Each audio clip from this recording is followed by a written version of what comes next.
So like I was saying, I ran out of storage space and I had to delete some stuff. Figure when I run out of storage space again, I'll just upload these videos real quick and I'll start recording again.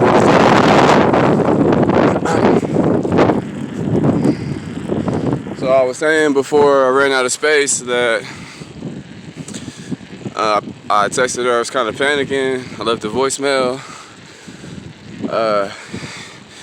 I couldn't believe that I missed our appointment because I was kind of talking shit to her because I was telling her my situation, how I basically was homeless at the time of the car crash. I just lost my job the week before that. So no job, homeless, and now no car, stuck in Crawfordsville.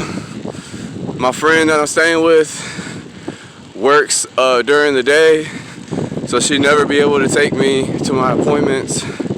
And I'm like trying to ask her to transfer my probation over here to Crawfordsville. Or I'm on random drug testing, so I have to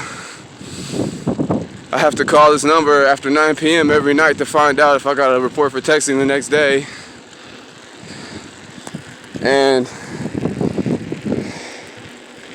so I'm trying to ask her if I can do my drug test here in Crawfordsville. She's like, no, I can't do this, can't do that. Nope, can't do that just because you're stuck. Nope, you can find a way. And so I'm just so tired of her being such a bitch to me and being so unfriendly and so uncaring about my situation that I basically told her that. And I just kind of snapped on her and I was like, okay, fine. I'll just buy a bike and I will ride my ass to Indy to meet your unreasonable, unhelpful, unfriendly demands. So that's what I'm doing now. So I kind of snapped on her. And she's like, I'm your probation officer, not your friend. And I'm like, yeah, you made that, perfectly clear. I know that, you're not my friend. But I'm like, you could try being both from now on. And so she's just still being a bitch. And I'm like, you haven't been sympathetic or kind or understanding of my situation at all. And then she finally says, sorry that you're going through that, whatever. She wasn't being sincere. She was just trying to cover her ass because she seemed being such a bitch. Excuse my repeated terminology referring to her as a bitch. I'm sure she's a nice woman to some people, just not to me.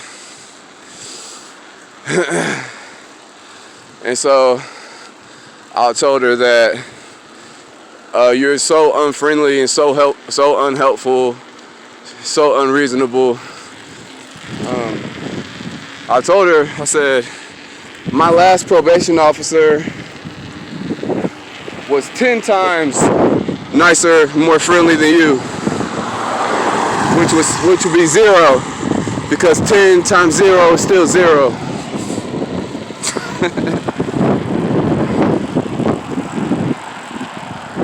So anyway, yeah, I kind of snapped on her, and then I was like, because I let my phone bill get disconnected, because out here in Crawfordsville they ain't got no Metro PCSs.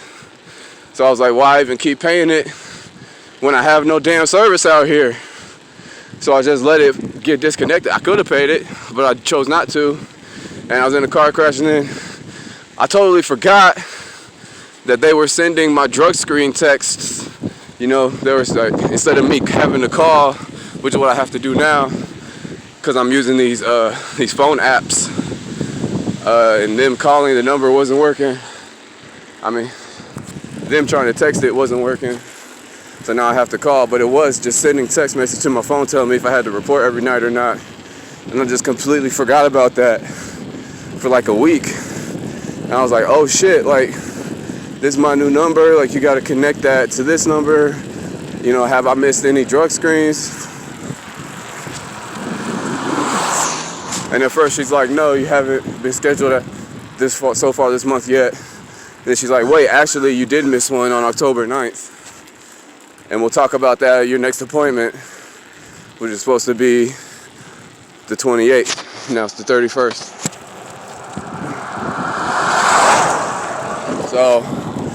So, like I said, I fucking snapped on her ass. I was just fed up with her unfriendliness and being bitchy towards me. And then, come to find out, I missed the drug screen. Great. Then, I missed a probation appointment 3 days ago. Perfect. So I know she must really love me right now. She already fucking acted like she hated my guts. That's pretty. How the hell they get back there? It's probably over there. So then I'm like, I start texting her like, cause I have no choice. I'm like, please don't violate me. You know, things are actually going good for me since I crashed my car. I met a girl out here that I really like. I made some new friends. And I'm actually happy and I actually kind of like being here. And then I told her about the Facebook group that I started. Started 20 days ago, started 18 days ago, almost 3 weeks. And it had 1.6K members last time I checked. But my Facebook account is currently deactivated and under review for suspicious activity, quote unquote.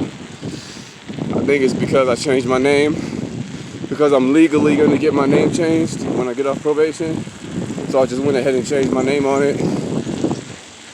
And then, so my vegan Facebook group is about veganism and animal rights and the earth, you know, sharing love and compassion and inspiration with each other so we can all uplift each other and help the world become a better place, right?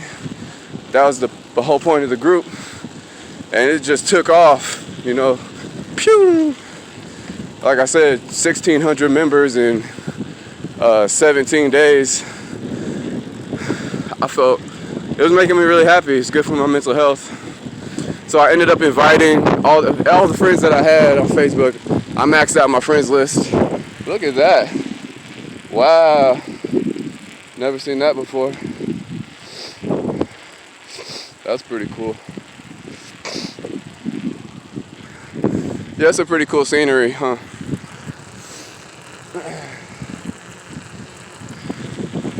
So I maxed out my friends list. There's 5,000 friends on Facebook, if you didn't know. I invited all of them. And I'm like, you know, I can't invite any more people to the group. So I started unfriending a bunch of people. You know, because 5,000, you don't interact with most of those people anyway. A lot of them don't even speak English. A lot of them don't even interact with me or my posts. So I get no engagement from them. So I was like, fuck it, I just started unfriending. I unfriended like 1,000 people. And then I was sending more friend requests out to new people to invite to the group. And Facebook did not like that. And then, so I decided like, I want to have a friends list that's full of people that actually interact with me and interact and engage in my posts. So when I would friend somebody, they would accept my request, I would message them just to say what's up, just to see if they respond. So I give them 2 or 3 chances to say something back to me. If they read the message and it says seen, then I know that they looked at it and they chose not to reply. They chose not to respond to me. So then I'm like, okay, you're not going to talk to me. You're not going to engage with my posts. Why are we even friends? I unfriend and block them. Why block them? Because I don't want to accidentally send this person another friend request and it's the same fucking person that's already ignored me and not gonna interact with me. So I just blocked their ass. I was gonna unblock everybody once I was done doing what I'm trying to do. Like, if I get my account back, I'm gonna just unblock everybody, because fuck it. I didn't want to have people blocked anyway. I want everyone to be able to join our group if they want to. You know? And then of course, they get pissy because I blocked them. And then now that my account's deactivated and my partner, Sasha, I had her leave a post on the group letting people know what happened. And then these people that I blocked are coming on the post saying that I was harassing them in Messenger and that when they did